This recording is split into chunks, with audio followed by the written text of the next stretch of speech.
Hello folks, I hope that you are having just a great day today.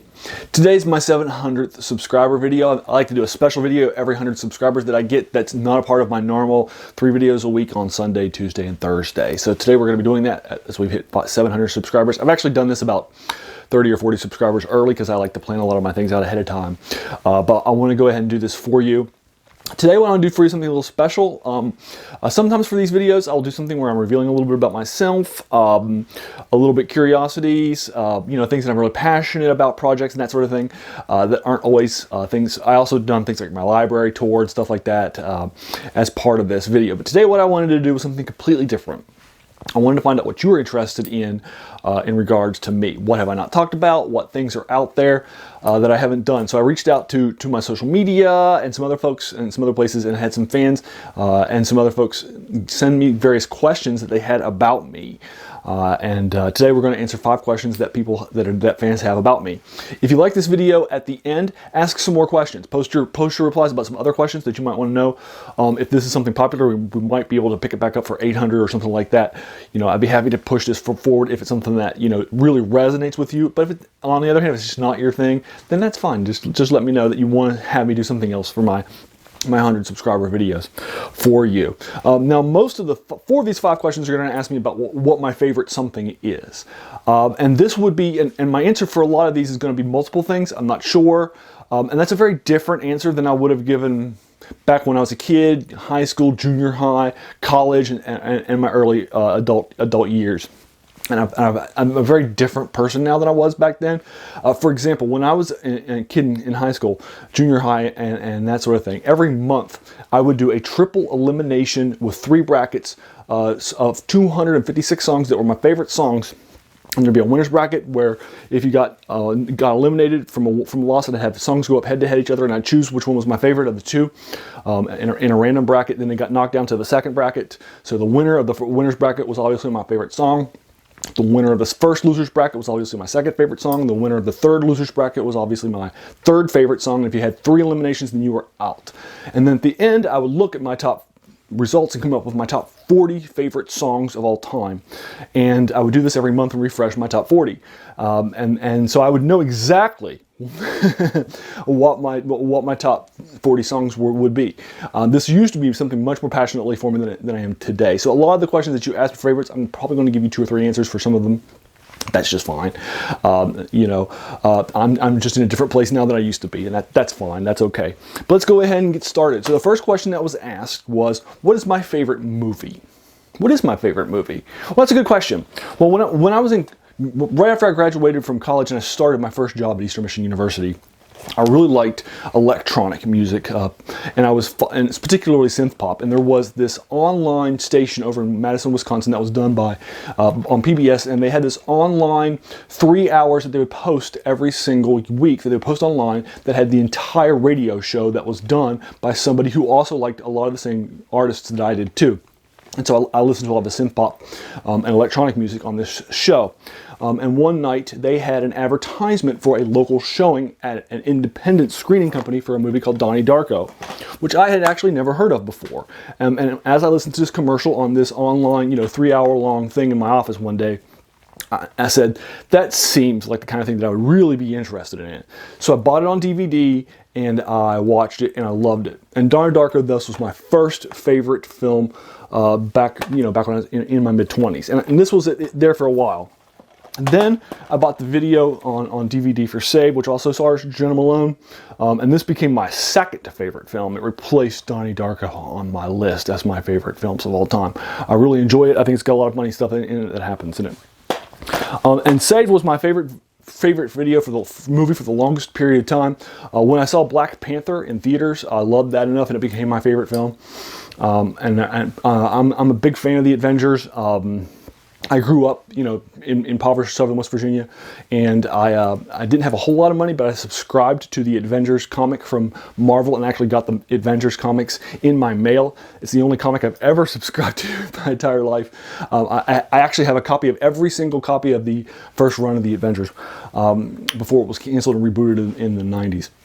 So I love the Avengers passionately. So you can imagine how much I love, the current Marvel MCU, which is very, very Avengers heavy. Well, my third favorite Avenger was Black Panther. And seeing him done correctly, I have all the Black Panther comics. I love him a lot as a character. And he was always my third favorite Avenger. So you see my third favorite Avenger done right, done well by Ryan Coogler. I just loved it a lot. And that became my favorite film. And so today, Black Panther is thus my favorite film. All right, so now the next favorite that you guys have asked me about was, what is my favorite novel? And I've actually given you, I'm sorry, my favorite writer, rather. And I've actually talked to you about my favorite writers in the past and explored just some who have been my favorite writers and where they have led to me. And my first favorite writer was J.R.R. Tolkien. And I was introduced to him via The Hobbit when I was a kid. I read his stuff. I loved it passionately. I then turned to a lot more epic fantasy. My second favorite writer, and he was my favorite writer for a while, was H.P. Lovecraft. I'm sorry, not H.P. Lovecraft, R.A. Salvatore. H.P. Lovecraft is going to be the one whose book is in my hand and I was reading it. R.A. Salvatore's my next guy, and he was my favorite fantasy guy for a while. I did a deep dive into his stuff with the Drizzt Do'Urden series, which is where I was first exposed to him with the Crystal Shard. Loved it enough for him to become my favorite, and he was my favorite for years and years.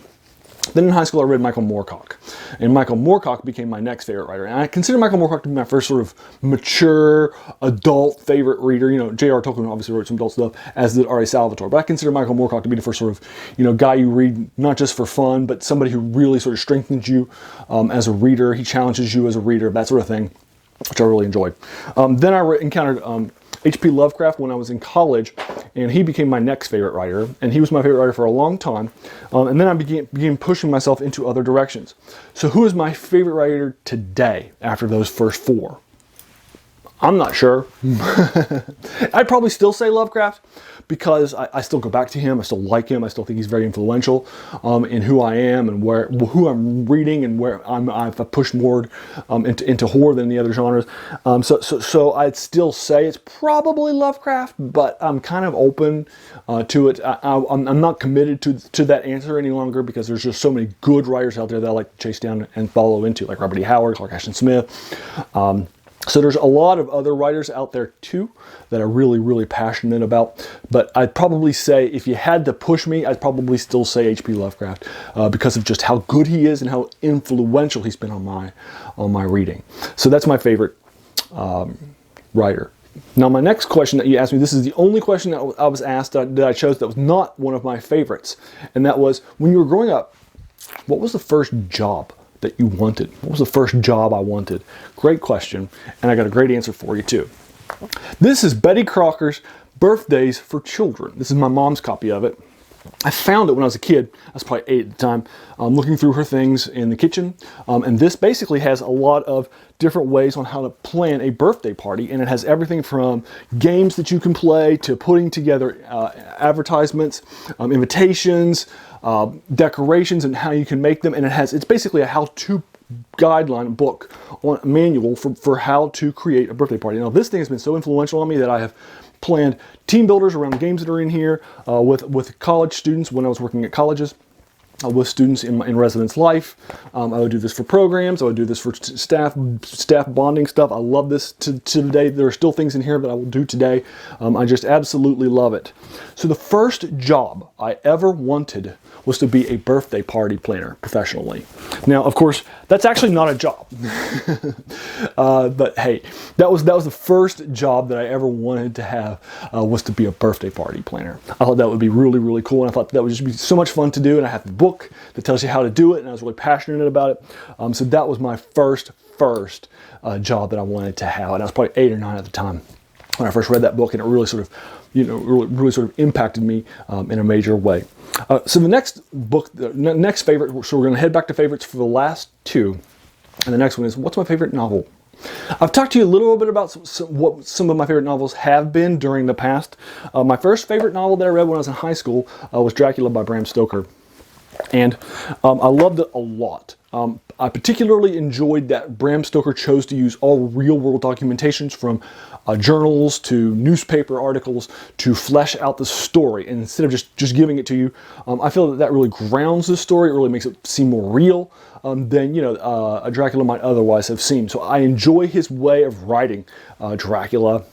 His writing style isn't the best writing style in the world, but it's perfectly oriented towards the horror of Dracula and what's happening in sort of a gothic horror style. So I love Dracula, and it was my first favorite novel. My second favorite novel I encountered when I was in college, and that's Lucifer's Hammer by Jerry Pournelle and Larry Niven, which I've reviewed for you. And I enjoyed a lot. This is a story about a comet hitting the Earth. You'll have basically 3 acts. The first act will be before the comet hits the Earth, and you'll get a feel for what the world is like. The second one is as it's hitting the Earth and all the things that are happening in that time.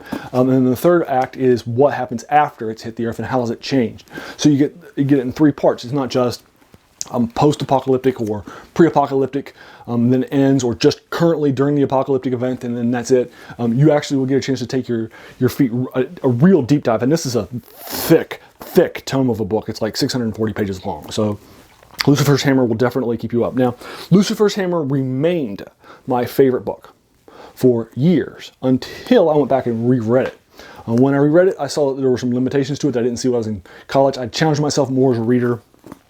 And I was more mature, so I do think it's still a fun read. I still love it, but it's no longer my favorite book anymore. And again, with this one, I think I'm more open to where I would be right now. I think it's probably Earth Abides, which I've reviewed for you. It's one of the first things I actually reviewed for you. Actually, this is where the name of the channel comes from, because after I read the story, I liked it so much, I went out and read some reviews on it, and one of the reviews had a quote from Philip Joubert, that was a famous French philosopher in the 1900s. And he has, as his quote, he has this quote that says that the worst thing about new books is that they keep us from reading old books. That's where the title of this comes from. They keep us from reading the old books. And this is a great classic work in post-apocalyptic science fiction. It does a lot of interesting things. My favorite thing that it does is it has the opposite view of a traditional post-apocalyptic world. In a traditional post-apocalyptic world, as soon as this apocalyptic event happens, everything that happens afterwards is really, really bad. And then we slowly build back up to civilization. But as soon as people and as we realize that we really wanted law, wanted order, wanted to be nice to each other, and we've missed those things. So we slowly move back towards order. But in this one, it's the exact opposite assumption. After the apocalyptic event that happens, in the first few chapters of the book, we have a slow decay. We cling to our social structures, and not just the people that are in this community, but everybody else too. We cling to these social structures. We cling to water. We cling to food and being from cans and going to the store to get them. We cling to our social structures, and only slowly over time do we move away from that. And it has a different sort of view. And I have to think that after reading Earth Abides, that does seem to me probably the more realistic. I do think that if we were to have an apocalyptic event like COVID-19, for example, hitting us and tearing us out, or whatever, insert whatever your apocalyptic event is, I do think that the idea that we would still cling to the mores of society for a while, and then it would slowly degrade, rather than immediately falling and then slowly building up over time. And so I really do like that. Now, I do want to give a shout out to Sterling Lanier's Hero's Journey, which is probably my favorite novel I've read, at least in the last 10 years. It's just so much fun. And you're never going to find a more fun work than this 1970s mustachioed half Indian guy who's a psychic ranger in a post-apocalyptic world after a nuclear explosion that's mutated everybody, and he's this psionically trained clergy, and he is just, he's a clergy ranger. He's a psychic clergy ranger, and it's just so much fun following his journey in here for Pierre Destin. Hero. So that then would be another novel that I want to give a shout out to, and I reviewed it for you too if you want to check it out. And then the last one question that you guys asked me was, what's my favorite board game? I actually like board games a lot. For example, if you were to open up this cabinet, you would see this is actually a board game cabinet behind these drawers. I got board games all over there too, and board games back there too. I have a lot of board games. I love gaming. I really enjoy pretty much all forms of gaming, whether it's video gaming, role-playing, board gaming, card gaming, whatever. I really enjoy gaming when I'm not reading or devouring media. So, what's my favorite current board game? I've had several favorite board games in the past, like Ticket to Ride has been probably for years one of my favorite board games. But a couple of years ago, I played a board game called Rising Sun that's put out by one of my favorite board game companies.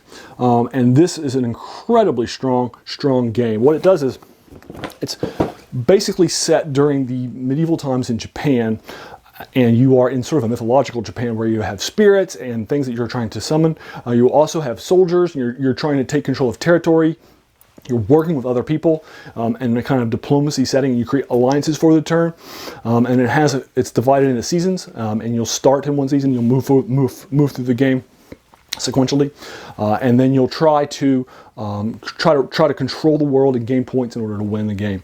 It's incredibly well done, incredibly well crafted.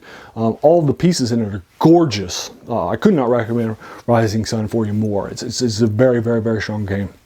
Unfortunately, I haven't played it like a year and a half now, which is really, really sad. Silly COVID keeping you from playing board games with your friends. But anyway, Rising Sun is my favorite board game currently, right now. And there you are. There's your 5 questions for you. If you like this video, please feel encouraged to hit that subscribe button, because because there'll be more videos like this every 100 videos where we take a look at this. And then finally, hey, I just want to thank you for taking some time out of your day and watching my video. We all have so many things that are happening in our lives, right? So the fact that you spent this time with me, it's incredibly humbling, and I appreciate it. So thanks again, and have a great day.